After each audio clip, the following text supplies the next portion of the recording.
കാശി രാജാവിന്റെ അതിസുന്ദരിമാരായ 3 പുത്രിമാരായിരുന്നു അംബ, അംബിക, അംബാലിക എന്നിവർ. രാജപുത്രിമാരായി ജനിച്ചിട്ടും അവരെ വേട്ടയാടിയ ദുർവിധികൾ എന്തായിരുന്നു? ഒരിക്കലും വിവാഹം കഴിക്കില്ലെന്ന് പറഞ്ഞ് ശപഥം ചെയ്തിരുന്ന ഭീഷ്മർ എന്തിനാണ് ഈ പെൺകുട്ടികളെ വിവാഹവേദിയിൽ നിന്നും ബലമായി പിടിച്ചുകൊണ്ടുപോയത്?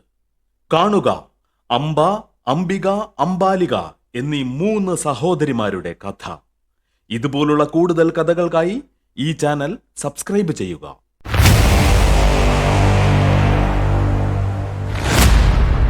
മഹാഭാരത കഥയിലെ ദുർഭാഗ്യവതിയായ ഒരു സ്ത്രീരത്നമാണ് അംബ. അംബയ്ക്ക് അംബിക, അംബാലിക എന്നീ 2 ഇളയ സഹോദരിമാർ ഉണ്ടായിരുന്നു.